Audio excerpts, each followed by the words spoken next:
Bonjour à tous, bienvenue au Cameroun. Nous sommes très contents de vous retrouver aujourd'hui encore dans le cadre de cette émission En route avec Dieu. Nous allons essayer de démystifier le mariage, notamment en milieu chrétien. Dans ce numéro, le guide simplifié du mariage, un livre chrétien qui vient de voir le jour dans la ville de Douala au Cameroun. Nous sommes sur ce plateau aujourd'hui avec son auteur. Il viendra, donc comme je l'ai dit tantôt, démystifier pour vous, pour nous aussi, le mariage en milieu chrétien. On se retrouve juste après. Bonjour Arnold. Bonjour Zénabou et bonjour à tous les téléspectateurs de Dieu TV. Tu le tiens très bien ton livre. Ah, oui, normalement, parce qu'il faut que les gens s'approprient ce livre parce que je ne l'ai pas écrit pour moi, je l'ai écrit pour édifier le corps de Christ. Le guide simplifié du mariage, c'est quoi? Le guide simplifié du mariage est un ouvrage inspiré de Dieu pour accompagner les pasteurs, les conseillers conjugaux dans l'accompagnement, excusez-moi de la répétition, c'est pas grave, dans l'accompagnement des aspirants au mariage et des mariés. Parce que j'ai fait une observation dans notre société, je me suis rendu compte qu'il y a très peu d'ouvrages assez simplifiés pour aider nos pasteurs, pour aider nos conseillers conjugaux dans l'accompagnement des personnes qui veulent se marier et surtout dans l'accompagnement des mariés. Parce qu'une fois même qu'on se marie, il y a parfois beaucoup de crises et on ne sait pas comment gérer. J'ai été dans une église où la plupart des problèmes de mariage n'ont pas pu être gérés et l'issue m'a toujours énormément choqué. C'est ainsi que l'année dernière, au mois d'août, le Saint-Esprit m'a demandé de prendre mon bic et d'écrire. Il m'a donné des thèmes sur lesquels j'ai écrit ce livre à 18 chapitres. Okay. Oui, pour aider dans un premier temps les aspirants au mariage. Il y a 7 chapitres qui les concernent. Et le reste des chapitres, c'est pour les mariés. Merci pour cette précision d'entrée de jeu, Arnold. On comprend que le guide simplifié du mariage est un ouvrage mis sur pied, inspiré par le Seigneur, à l'endroit surtout des pasteurs qui doivent encadrer convenablement des personnes qui aspirent au mariage dans leur communauté. Comme son nom l'indique, le guide est simplifié. Je vais vous raconter comme ça une petite anecdote. Quand j'étais encore tout petit, j'aimais beaucoup les films d'aventure. Et généralement, dans ces films d'aventure, il y avait les guides. Et quand on prenait le guide, on allait pour chercher le trésor. Parfois, à la fin, une seule personne sortait vivante. Parce que même avec le guide, c'était très difficile de trouver le bon chemin. Il y avait des pièges en route et ça se refermait sur beaucoup de personnes. Donc, c'est pourquoi quand j'ai pensé à ce livre que le Saint-Esprit m'a mis à cœur de rédiger, j'ai pensé qu'il faut que ce soit simplifié de telle en sorte que tout lecteur puisse comprendre clairement de quoi il s'agit et puisse savoir comment prendre les bonnes décisions. C'est pourquoi je l'ai appelé le guide simplifié. C'est un livre pour guider de façon la plus simpliste à la lumière des Saintes Écritures les aspirants au mariage et les mariés. Guide simplifié du mariage, et là je vois tome 1, ça veut dire qu'il y aura d'autres? Oui, tome 1, parce que depuis que le Seigneur m'a demandé d'écrire et j'ai commencé à écrire, l'inspiration ne cesse de venir. Donc dans le tome 2, par exemple, j'ai déjà 7 chapitres. Et en dehors même de 7 chapitres, j'ai déjà 4 chapitres même encore qui sont déjà pendants. Parce que depuis que j'ai commencé à écrire, presque tous les jours, le Seigneur me donne de nouvelles révélations, de nouvelles inspirations pour écrire. Arnold, certainement, on aura le temps, les téléspectateurs aussi, pour ceux qui le voudront bien, de feuilleter, de parcourir ce livre. Mais déjà, est-ce que tu peux nous y introduire? Quelles sont les différentes thématiques qui sont abordées dans ton guide? Le premier chapitre de ce livre, c'est comment garder sa chasteté. C'est un livre où je parle des techniques en tant qu'enfant de Dieu pour garder sa chasteté parce qu'il faut dire que nous sommes dans un monde tellement corrompu et tellement perverti. Et c'est tellement perverti que même les enfants de Dieu n'arrivent plus à garder leur chasteté. Donc je donne des astuces ici. Une astuce peut-être? Une astuce par exemple, quand tu es déjà au cœur de la tentation, il y a 4 prescriptions que Dieu a données. Il y a des cas de figure où nous devons résister. Il y a des cas de figure où nous devons supporter. Il y a des cas de figure où nous devons fuir. Et d'autres cas de figure où nous devons prier. Je parle par exemple de la bataille de la pensée. C'est quoi la bataille de la pensée? Nous sommes dans un monde qui nous suggère que tous les contenus, que ce soit dans la télévision, que ce soit sur les réseaux sociaux, nous suggèrent l'immoralité. Et si tu ne gardes pas tes pensées pures, si tu perds la bataille de la pensée, tu vas te retrouver en train de commettre le péché. Pourquoi? Parce que le diable nous suggère le péché et le péché est généralement conçu dans la tête avant l'exécution.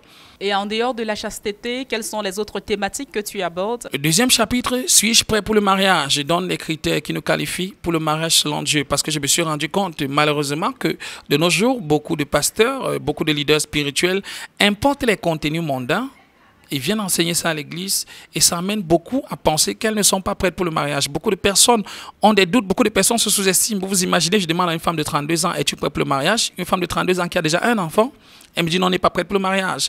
Parce que quand elle suit la longue liste de critères que les hommes définissent, elle dit qu'elle ne remplit pas ces critères.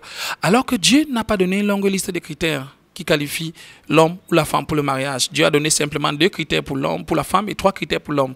Donc j'entre en profondeur et j'explique ça ici pour démystifier le mariage, pour que les gens ne se sous-estiment plus et surtout pour que les gens profitent du mariage parce que c'est Dieu qui a institué le mariage. Il l'a institué pour le bien-être de l'homme. Ah, mais c'est beau, hein, Arnold.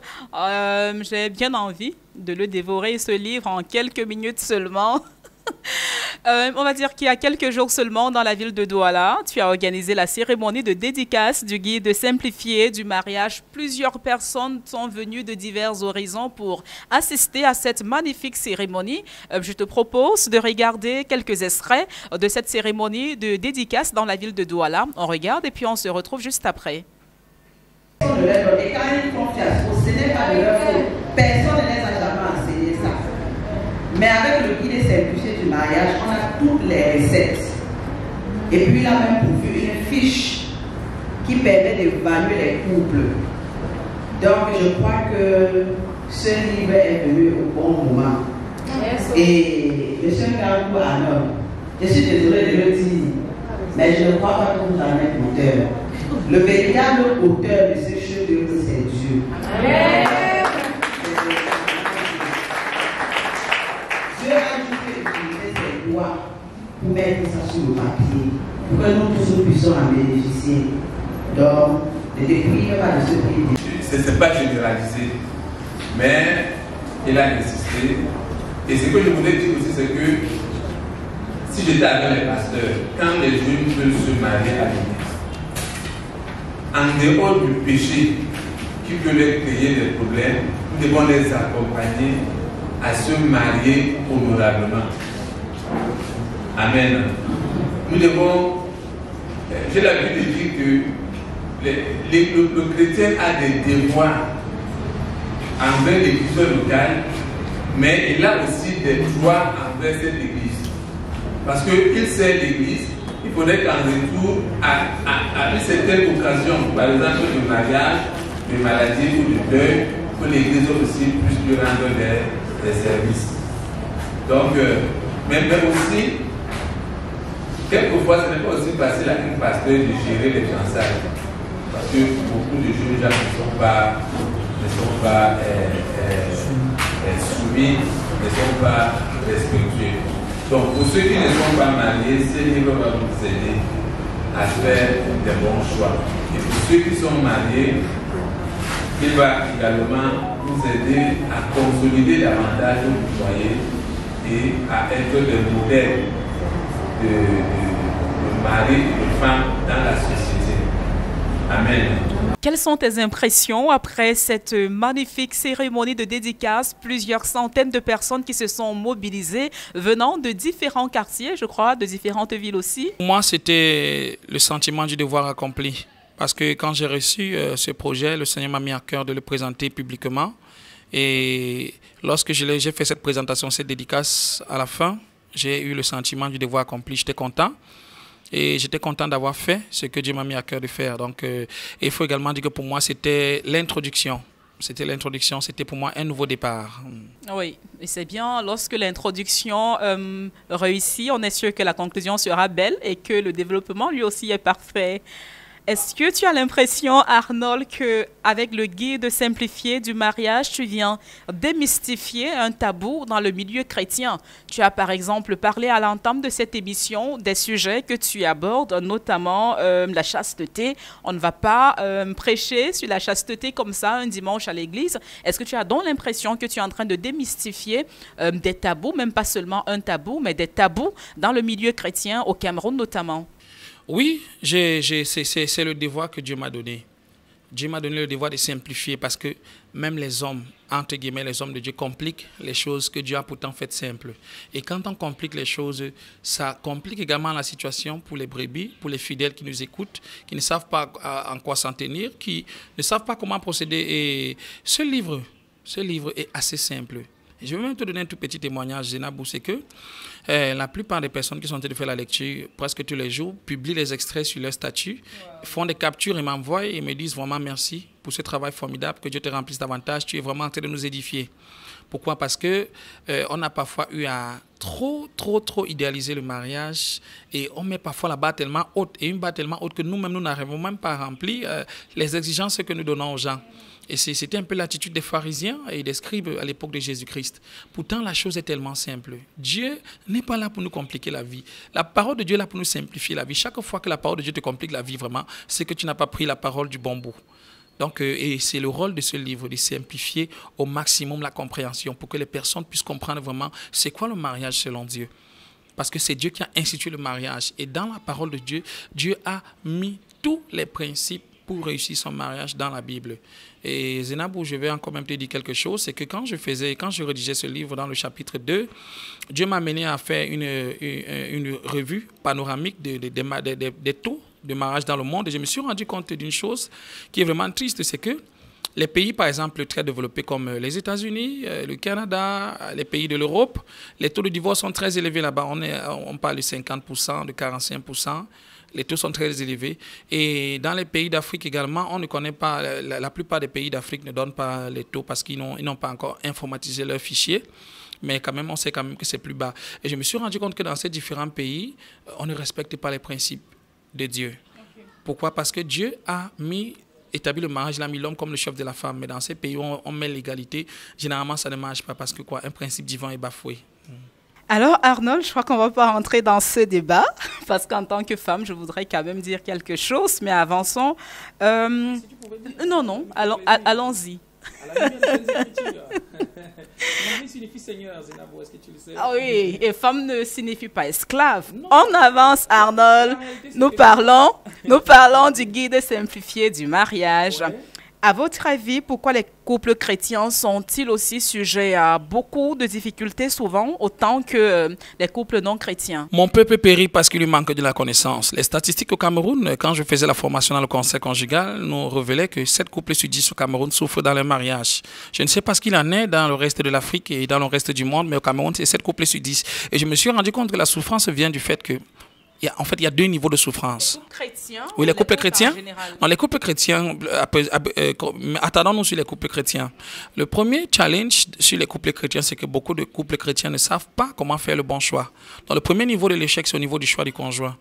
Il y a des principes et des critères sur lesquels nous devons nous appuyer pour choisir notre conjoint. Et lorsque nous ne savons pas, nous ne connaissons pas sur quels critères nous appuyer, nous nous engageons dans une relation, généralement, on s'engage pour échouer.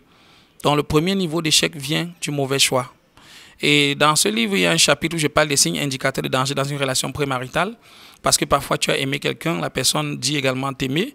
Et quand vous vous mettez ensemble, vous préparez le mariage, tu fais des observations, tu réalises qu'il y a des choses qui ne vont pas. Mais parfois, parce que tu as pris l'engagement, tu te sens contraint. Parce qu'on vous a présenté devant l'église, tu te sens contraint de l'épouser. Pourtant, tu n'es pas contraint. Et beaucoup de personnes voient des signes indicateurs de danger, ils s'engagent et quand ils arrivent dans le mariage, ça va finir par exploser. Le deuxième niveau d'échec vient du fait que même si nous avons fait le bon choix, une fois dans le mariage, nous sommes des êtres humains sujets aux faiblesses. Et nous devons apprendre à nous comprendre. Nous devons apprendre à travailler nos faiblesses pour donner le meilleur de nous-mêmes et pour devenir les meilleures personnes. Donc ça parle de la résolution des conflits dans le mariage. Ici, j'aborde au moins 4 chapitres avec des techniques pour résoudre les conflits dans le mariage parce que beaucoup de personnes vivent des mauvais mariages parce que ces personnes ne savent pas comment résoudre les conflits dans le mariage. Les conflits viendront toujours, peu importe votre niveau de spiritualité. Le mariage est à 3 niveaux. Il y a le mariage est au niveau de l'esprit, au niveau de l'âme et au niveau du corps. D'accord. Arnold, on regarde encore quelques extraits, quelques images de la cérémonie de dédicace du guide simplifié du mariage dans la ville de Douala. Je me permets de faire un commentaire. Beaucoup en sont souvent dans les 4 murs de leur chambre, dans leur profonde douleur. Seigneur, aide-moi. La fête, c'est même comment? Je gère comment? Et d'autres aussi en parallèle. Seigneur, à quand est-ce que je vais sortir de cette situation? Mais finalement, tu t'accordes peut-être à ce qu'il répond de la façon avec laquelle toi tu penses dans ta tête. Mais il te suffit juste d'acheter un livre pour avoir la réponse à cette question. Il te suffit juste de te discipliner à le lire. Parce que parfois, tu achètes, tu ne lis même pas. Et tu te plains que Dieu ne répond pas. Il ne répondra pas toujours comme tu t'y attends, du tout.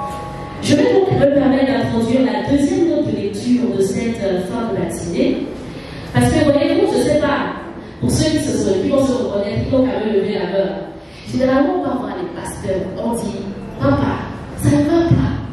Quand tu vois là, il m'a fait ceci, elle m'a fait cela. Je sens mal. Qu'est-ce que papa se nous dit? Il faut pardon. C'est pas souvent la réponse automatique qu'on a. Non, pardon, on a mal. On fait penser, c'est directement, c'est comment? Comment on peut pardonner quand on veut un peu qu'il nous touche? On veut même pas qu'il nous touche, qu'il passe à côté de nous, etc. Permettez-moi d'introduire une deuxième note de lecture parce que il a la voix d'un des arsenals que les mariés utilisent beaucoup quand ça va mal. Le chant. La délinquance, ça crie là-bas dedans. Tu comprends que ton adoration est pour celui qui te reste. D'accord, Arnold, on va dire merci beaucoup. C'était un plaisir pour nous d'échanger avec toi et surtout de découvrir ce magnifique livre qui a été inspiré par le Seigneur lui-même. Est-ce que, avant le guide simplifié du mariage, tu t'intéressais déjà à l'écriture? Oh, merci beaucoup, Zénabou. Non, avant le guide simplifié du mariage, je ne m'intéressais pas vraiment à l'écriture. Je n'ai même jamais su que je pouvais écrire. C'est en août de l'année 2023 que le Seigneur m'a demandé d'écrire. J'ai même commencé à écrire sur le téléphone parce que je me disais que je ne peux pas vraiment écrire grandes choses. Mais à un moment donné, je n'arrivais pas à écrire sur le téléphone. Je suis allé sur l'ordinateur et c'est comme ça que j'ai écrit. Donc, je n'ai jamais su que je pouvais écrire. Ça, je le dis sincèrement. Et quand le Seigneur m'a demandé d'écrire et j'ai commencé à écrire, je me suis rendu compte que c'était comme un robinet ouvert. Et jusqu'à présent, l'inspiration ne fait que couler à flot. D'accord. Est-ce qu'il y a une version électronique de ce... Bon, pour le moment, il y a la version uniquement papier, oui, en français et en anglais. En anglais, c'est les Simplified Marriage Guide. Maintenant, mon équipe est en train de travailler parce que nous voulons également mettre ça sur Amazon. Donc, d'ici la fin de ce mois, par la grâce de Dieu, le livre sera disponible sur Amazon, de telle en sorte que dans tous les pays du monde, les gens pourront entrer en possession du livre. Merci beaucoup, une fois de plus. Dis-nous, si on veut quand même l'avoir au Cameroun, en Afrique, comment on fait? Bon, pour ceux qui veulent l'avoir au Cameroun et en Afrique, vous pouvez simplement me joindre par WhatsApp au 6 97 80 99 90. Si vous êtes hors du Cameroun, mettez 237 6 97 80 99 90 et je me ferai le plaisir de trouver un moyen pour vous acheminer le livre. Beaucoup de courage pour la rédaction des autres tomes de cette, on va dire quoi? De cet ouvrage, du guide simplifié du mariage. Courage, merci Arnold, merci à vous très chers amis d'avoir suivi ce numéro de cette émission En route avec Dieu au Cameroun. On a donc compris que Dieu peut inspirer ses enfants. C'est lui qui a institué le mariage et nous croyons de tout notre cœur qu'il ne voudrait pas que nous souffrions dans le mariage. C'est pourquoi il inspire des personnes comme son enfant aujourd'hui, Arnold, à travers un ouvrage comme celui-ci, ô combien bénéfique, pas seulement pour le corps de Christ, même pour les autres, parce que Dieu, il aime tous les hommes, chrétiens et non chrétiens. À très bientôt pour une autre émission depuis le Cameroun. Que Dieu vous bénisse et qu'il vous accorde tout ce qu'il y a de meilleur.